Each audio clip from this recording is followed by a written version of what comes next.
I have almost more amazing moments in VR than I can list. But like I said, watching a live NBA game courtside was probably my favorite.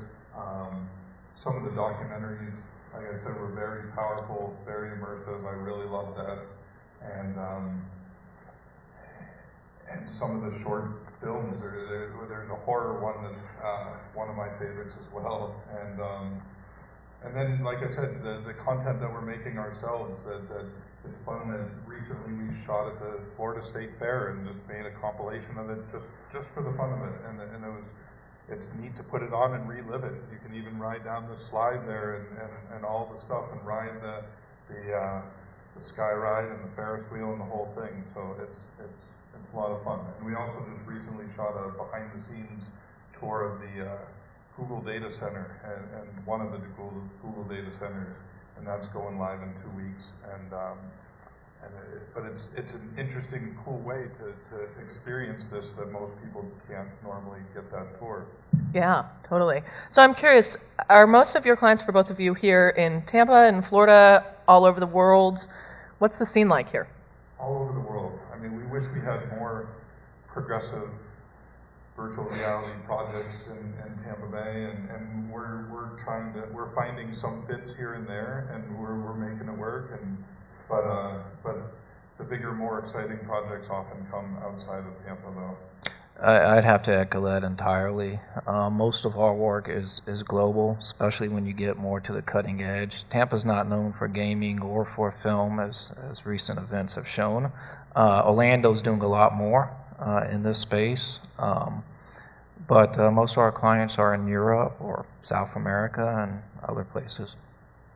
Do you find working on virtual reality is easier virtually than other types of work? Not necessarily.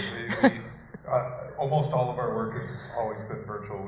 We show you your website across the country. We show you any technology. It's easy to work virtual. So this is just one more. Sweet. So so we talked about the positive side. So I have to ask, what's the greatest risk here right now? Alfred, I know you've touched a lot on literally the optic risk and the brain risk. But I'm curious if, there's always a dark side to every technology. So what's the dark side here? As Alfred said, there's the financial risk of us buying every generation of all these gadgets. It gets expensive. And even just this week, pre-ordering the HoloLens and the Meta 2, it's not cheap. And the Oculus Rift and the HTC Vive, and they just keep coming and coming and coming. Yeah. Well, I'll let you talk about more real risks, but my staff's listening. See, I'm not nearly as bad as this guy. The real risk, I think, are psychological and physiological. I already talked about, the neuroelasticity of the brain, and that's being looked at. And if you haven't really looked into that, the young kids today think their brains are physically different than brains of just a generation before. And that's pre-VR. That's just having, phones and tablets and everything. Cab drivers in New York, their brains are different. It's been studied that they think differently and have different neural pathways because of all the ways they drive. So what this can do physically to our brain is kind of scary, but psychologically too. You talked about the experiences that you can be provided. Well, that cuts both ways. You joked about porn. Well, I mean, if porn was the darkest stuff that was out there, that would be okay. But I mean, be totally fine. Yeah. Yeah, but people can do all sorts of things with these kind of experiences, and what effect that might have on some people's psychologically is also scary. Mm-hmm. And then there's the addiction that this guy has buying everything. So. Anything to add to that, Gabe? Yeah. So. In terms of designing for these devices, there are very real physical constraints. When you're designing for a phone, you typically want things to be within the reach of your thumb, and if they're not, then you get a little annoyed because you got to move your thumb. But for these devices, you can actually get physically sick. You can vomit if you have the wrong design. So these are actually real constraints that you have to consider when designing things. And in terms of real risk, it's something that I think about is literally the matrix. We designing these experiences, we have the responsibility on our shoulders to create experiences that are ethically responsible. And if you could design an experience of you going to the Amazon and just deleting the mosquitoes, would you do it? And if so, why would you go to the Amazon? So I think it's upon us that are designing these experiences to really consider how to balance virtual reality from actual reality. Yeah, I think that the ethical constraint is a big one.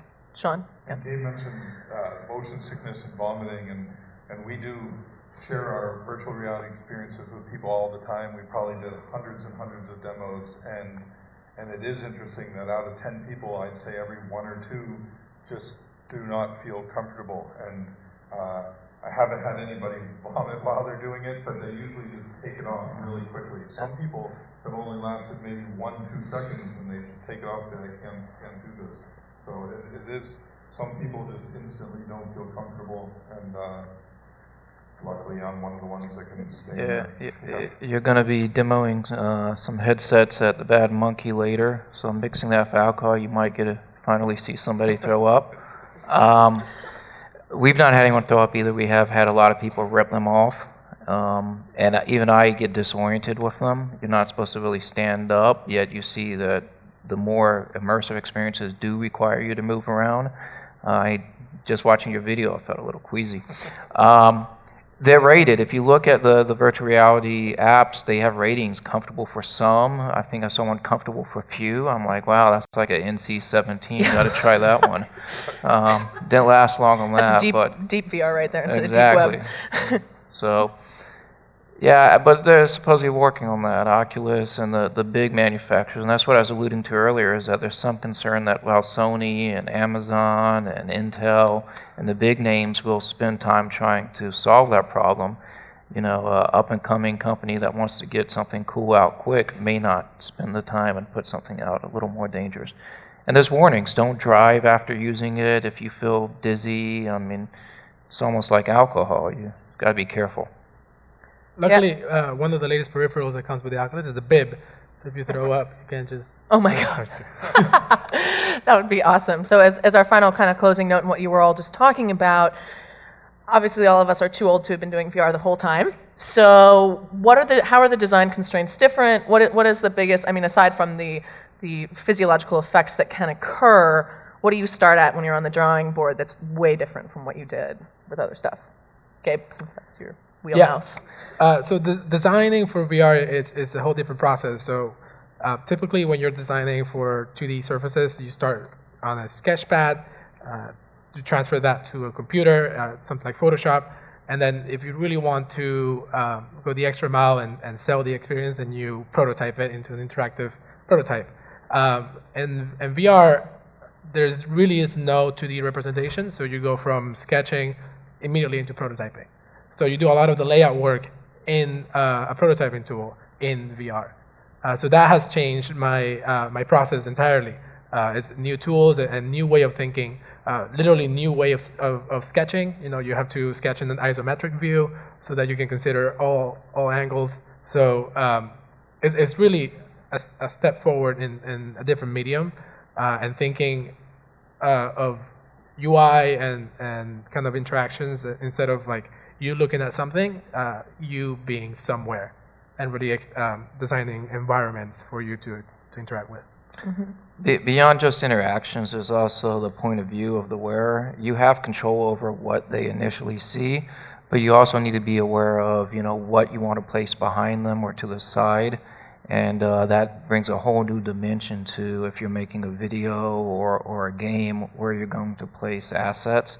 If you're making a horror movie, you may want nothing to be visible in front and then something, terrifying behind them. So those are all real good points. Another aspect is for people that have done video in 3D, you know how long it takes to render files a lot of times, and with this medium, it's even more extreme because we're rendering 6 different video cameras, stitching them together and making something with a lot more pixels. Same with the 3D files. You're not just rendering a flat video or still anymore. You're doing a panoramic thing with many more pixels, many more camera angles. It just takes much longer to render and build. It's kind of like a snow globe versus a Christmas card. Yeah. So on that note, we'll shift it to y'all. I'm sure we're looking forward to happy hour and whatnot. You're all ready with the question. Go for it. Yeah, I wanted to bring up the last couple of years, there's been a lot of talk about how machine learning and artificial intelligence is going to replace people in, in professions, right? But yet this movement right here seems to kind of put these professions back in the forefront, like this is the forefront now. Do you feel the same, and how do you think from a professional point of view, you talk about content a lot, but I'd like to hear from you about how that is now in the spotlight of the whole Whoever wants it. Can augment what the human does instead of replacing you. These are amazing tools to give you more insight and different ways of doing things, and it just makes the human more powerful. You can be the Tony Stark Iron Man with Jarvis, and just it's like, I imagine, kind of super theory with holograms. It's pretty exciting. I think safety is a really big part, especially with AR versus VR. I mean, augmented reality could hypothetically eliminate workplace accident. If you know something's happening or there's an impending danger, you're never going to be affected by it. The Intel work helmet that they've done with Daiquiri, I think, is the coolest example of that. If you want to check it out, it's actually really big in the industrial sector. And they, I think, are the best current example of that, especially in that application. So, yeah. There's already a number of apps out there that will help you train to fight the robot rebellion. So you'll be ready when it comes. Just tell us now. Any other questions? Yeah, Taylor. So there's always the technology comes to social impact. Like the printing press came, and there was the revolution and enlightenment of internet came, and now the breakup of the corporation. I'm wondering, what do you think of some of the social, like job line? What are the social? So Chris Milk, who owns the company he was talking about earlier, that's creating all these documentary videos. He believes that it's going to have huge sociological impact because it's going to allow us to have a lot more empathy for people we'll never see. I mean, we're in a pretty diverse cosmopolitan city. If you're from somewhere else, you may laugh at that statement. But as a Tampa native, compared to some other cities I've been in, this is a pretty diverse place. But there's parts of the country where they've never seen anything outside of what's down the street. And to be able to plug this in and go into a Syrian refugee camp, or right after a bombing, or experiences like that. There's one on the history of dance in Cuba. It's going to really allow people, at least Chris Milk, and I agree with him to an extent, will feel more empathy for others. So that should have some sociological impact. And then the education side of it, I think the immersive element of VR is going to allow it to be an educational tool like we've not seen before. There's gloves called Manu, is that right? Do you know these gloves? They're gloves with all sorts of sensors in them, so instead of holding one of these virtual reality controllers, you're just wearing gloves, and they're having surgical training apps where it sees that you're picking something up and training in surgical procedures. You can dissect humans or aliens, whatever you want, but the whole point is it's a pretty immersive educational tool. So I think those are going to be two huge impacts. Just one quick thing. I can't remember the exact numbers of the stat, but I just saw some meme the other day that said our children that are growing up now, something like 60% of the jobs when they're growing up haven't even been invented yet. So even though some of this technology may eliminate some jobs, there's so many more jobs that are being created by this technology and jobs that haven't even been invented yet. Yeah, I think empathy is really the core potential social value add here. At CES this year, I don't know if you guys got to check it out at all, but they actually had an empathy suit. So this was like a complete full body experience that made you 40 years older. So you couldn't hear and you couldn't move and you had blurry vision. And after immersing yourself in this thing for a few minutes, you legitimately psychologically believe you're older. And it was a really fascinating show car created by an insurance company. And I hope to see more stuff happen in this space because, of course, for a young executive, it's very easy to deny someone healthcare coverage on something because their bottom line is affected or whatever's going on in the bureaucratic side of it. When you're actually in that suit and you're thinking about, should we give them another set of eyeglasses this year? I think it's pretty straightforward what you should do. And so I'm hoping it will help negate our bias between empathy and soul and capitalism and reality and business. I mean, there's no end. I mean, men can have babies, all sorts of crazy things. But when you said empathy, at first I thought you said apathy, and I'm like, well, that's not really a social benefit, but that's another danger too. Yeah, that is a danger. I mean, people could forget the real world too. Right. Which is actually, that's my biggest fear, is we'll just not want to engage with each other anymore, and I like people. So hopefully I don't think that'll be the case, but I think that's a risk. Any other questions? Who wants a beer? Oh, yeah, go for it. Another one. But you know that Not at all. VR is all about audio visual, right? What's the next step that you see in engage in VR? Is it smell? Is it taste?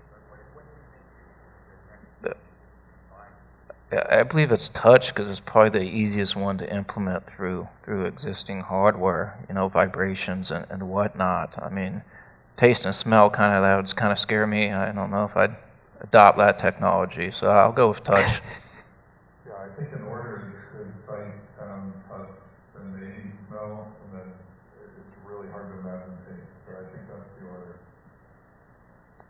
Yeah, there. Taste would be amazing. No, I'm just thinking of like a chip you could put in your mouth, and like Anthony Bourdain programs it, and virtual deliciousness diet. Constantly without the weight gain Yeah. could be huge. Virtual diet.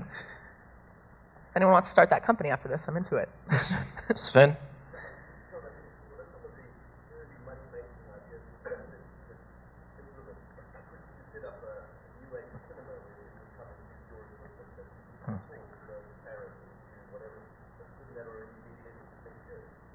That's a great question. Why don't you tell us all your secrets?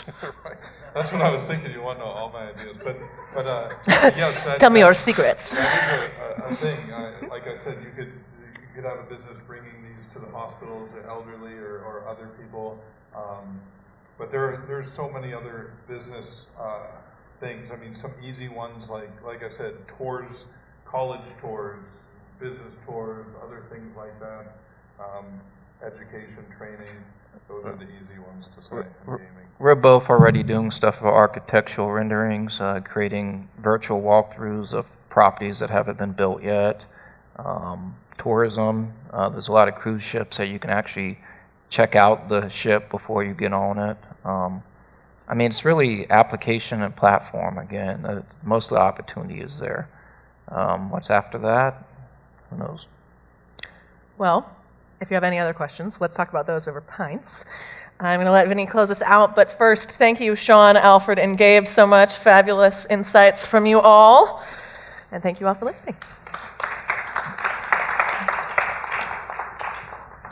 Well, thank you. Amazing panel. Looking forward to that technology. Thank you, everybody, for being here today. We're going to close out day one of the second annual Gasparilla Interactive Conference. And we're going to head over to the Bad Monkey in Ybor. It's a few blocks away. It's on 7th Avenue between 17th and 18th Street. Sorry. Bad Monkey. And we'll see you there for drinks and some trying out some virtual reality. And see you tomorrow.